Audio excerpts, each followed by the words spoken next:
the book I really wanted to talk about was this one, the Buddhist Noble Eightfold Path. But I would argue both that it's not really a book, given that it's based kind of very faithfully on a set of talks that were given. I also, when I call them talks, I kind of my sense of Bante, I think he would say they weren't talks, they were lectures, to be quite clear. So, a set of lectures he gave. So not a book, and also not written by Sangharakshita, although he spoke the words, they were spoken, not written. But yeah, I mean, I think it's clear that that it really fits. Yeah, and I guess the other thing I'm aware of is a group of quite experienced practitioners in Triratna. I would imagine probably everybody or most people will have listened to the talks, read the book, quite possibly both, quite possibly like me, listened to the talks and read the book multiple times. So I kind of want to keep that in mind when sort of trying to introduce it and talk about it. And yeah, the place I want to start is the context of when the talks were given. So what is now called the Triratna Buddhist community was founded in it was 1967, and then the set of talks were given in 1968, right around the time that the first ordinations into then the Western Buddhist order happened. And I was really, really curious. I wanted to find out the ordering. I knew it would be roughly the same time, but had the order just come into being and the talks were being given, or were the talks given just before the order came into being? Through some investigations and trying to find out by being in contact with Ananda, who won't show up again in the story, the only answer I got was roughly the same time. So I have a sense probably just after, but I haven't been able to find out. Yeah, I think, well, I particularly enjoy being able to listen to them as talks because of how much of a sense of the time that's carried by hearing them spoken. And also you get the little bits where you get the audience's reaction and the pacing and the timing, and I really enjoy the kind of weight that comes from not just hearing the words and the way it's delivered by Sangharakshita, but also feeling the room full of people, I imagine full of people that have just joined the order and would go on to join the order, receiving this. And I've felt that I've always sort of taken on some of the sort of energy that was needed really to launch the Triratna movement that I think is really present in these talks. And yeah, so the history for a few decades they remained as recorded lectures, and then in 1990 they were first published in this book, Vision and Transformation, and then in 2007 just got an updated title, I believe. I think the content's more or less the same.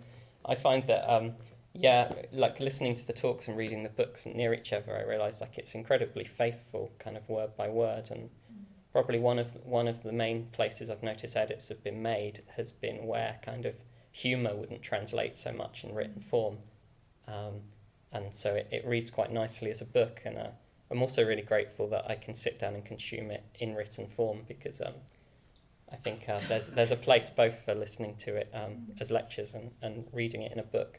But I definitely appreciate, sometimes when I'm reading the book, I know that there was a joke that's not there, and I like play the joke back in my head, or because the humour, there's definitely some points where the humour really, really helps drive the point that's being made home, and also kind of brings it to life. Yeah, so as a way of kind of sharing what's here, I drew up a list of a few sort of things when I went through, kind of just little snippets that really jumped out at me. So I thought I would share a few of them, and I realised I came up with 7 kind of things from 7, but there's the 8 limbs. So I put as a challenge if anyone's able to clock which one is not present. But yeah, so the first one, I mean, I'm really, really I'm really moved by the vision, perfect vision. In a way, it's a kind of, there's two parts. So could be thought of kind of half of it, the path of vision and the path of transformation. But the way that the landscape is drawn out, where you have samsara represented as the wheel of life and the 3 marks of conditioned existence being one element, and then you have the 5 Buddha mandala. I realise we're sat in the 5 Buddha mandala with the pranyas and the jhinas, although Tara must be stepping in for Amoga Siddhi in this configuration. So you have that as the other part of the landscape, as the unconditioned, and then you have Buddhism as the path from one to the other. So you have these 3 elements, and then I really love the way all these concepts, like the Noble Eightfold Path and the Four Noble Truths itself, are kind of mapped into this one landscape very neatly. And the second thing, right at the end of Perfect Vision, an image is drawn out of perfect vision being like a glimpse of a snow peak of a mountain that you only see occasionally far off in the distance, but is enough to be able to orientate your direction and keep you travelling towards it without really being able to see the terrain between where you are and the top, and the experience of the faith that you are moving towards it.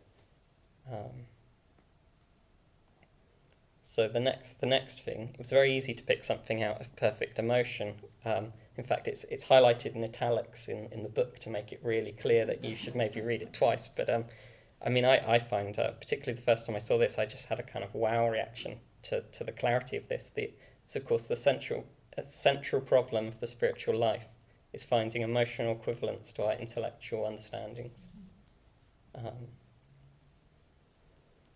And the thing I wanted to draw out from Perfect Speech is kind of the depths and heights of truthfulness and the need to have clarity about ourselves in order to be truthful is drawn out to an extent where the claim is sort of made, it's quite possible we've never really been truthful in our lives.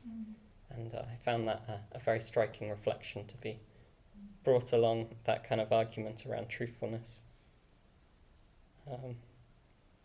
There's an anecdote that from Perfect Action I wanted to share, and that is Sangharakshita is talking to someone, and this is talking around ethics, and they made the suggestion, somewhat hedonistic sounding suggestion, that perhaps anything that feels good, is ethical.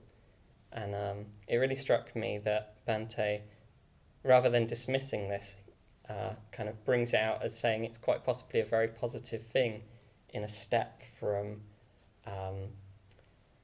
a more traditional Western view of ethics towards a Buddhist view of ethics, is going through this kind of questioning, reimagining, and a more experiential kind of personal view on ethics. And I found that a really interesting point that he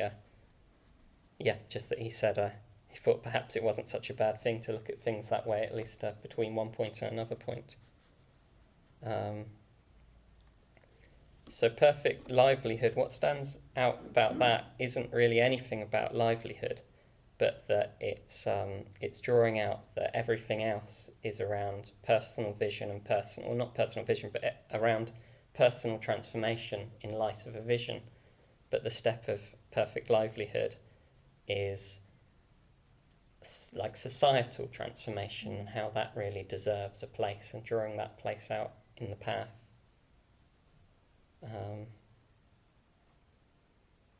I was really pleased to hear the introduction and see how much mantra is being included in what we're doing together today, and I thought it was very fortunate that we did the Manjughosha mantra just before I gave this talk, and I have quite a strong connection, I feel, with Manjughosha, and I just thought that was a great way to lead into talking.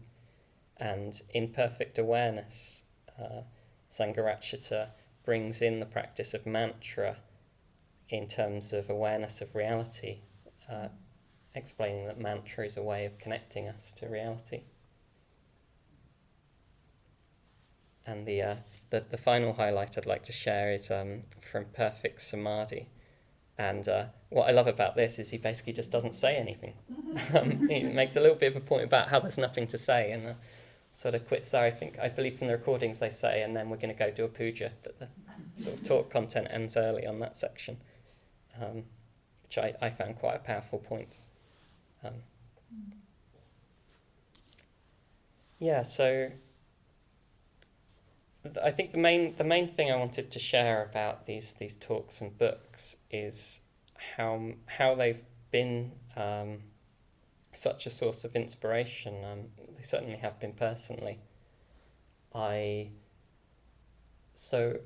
had attended the intro course here at the Bristol Buddhist Centre, and quite early on I got sent a link to Free Buddhist Audio, and the first thing I listened to on Free Buddhist Audio were these lectures. It was the first time I'd heard Sangharakshita's voice. Often when I think of Sangharakshita, part of the image I form is his voice giving these lectures, and it's a very strong way that he's alive for me. And it was very pivotal for me because, I really think that as I sort of couldn't stop listening to them. They really worked for me, and I don't really expect that they necessarily work in that way for everybody, and I want there to be space for people to have a different, I can see that it's not a given that the way they were delivered would necessarily be effective, but I was lucky that it sort of reached me and worked for me. And I think there were kind of three really important things in there for me. There was it really pulled so many threads of what I now kind of understand to be Buddhism together, and gave a really big network of different things and lots of interconnections between them. I love the way that lots of little practices just turn up somewhere in the book, and you kind of don't expect it, and suddenly the Brahma Viharas are in there, or mantra is in there, or the practice of the puja.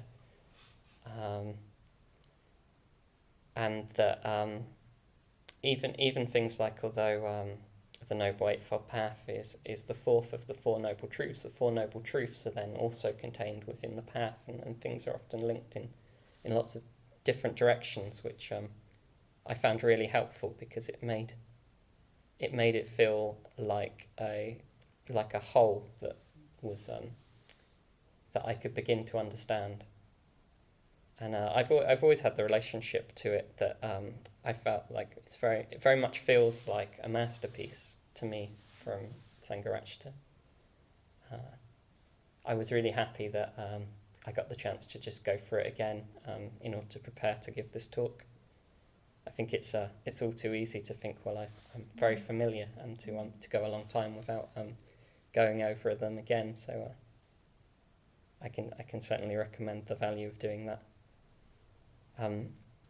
So the first thing was that I found it this amazing landscape orientation explanation of all these concepts from the Dharma and the interconnections between them.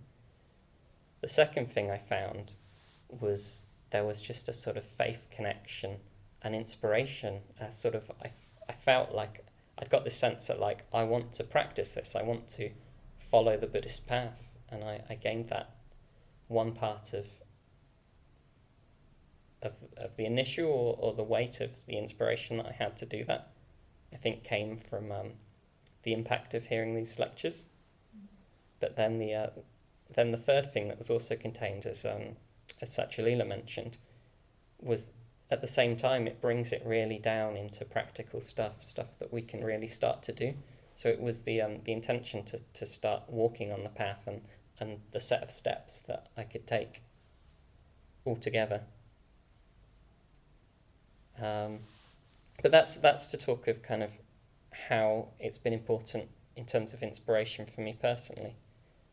But so the other part where Ananda turns up again is the fact we even have the recordings at all is because at the time Ananda worked for the BBC and had access to recording equipment that's quite hard for me to understand, this being difficult to access, but as I understand it, a large expensive object with reels of tape had to be borrowed from the BBC and carried, I imagine, with a lot of difficulty, and placed to record the lectures, and that's how we have good quality recordings now. And what happened after that was many copies were made, first on cassette tapes, later CDs, and then later available on Free British Audio, and they were sent all around the world. And I have to kind of imagine both the people present and all the people that received these and other lectures were enormously kind of influenced and affected by these, and it seems miraculous that it coincidentally, the recording equipment was there. And of course that's what meant the transcriptions into the books were also possible.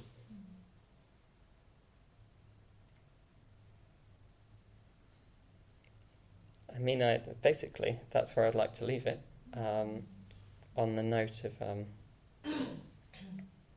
how much inspiration that these have given people, and it'd be great if I've inspired anybody to go back and look at them again.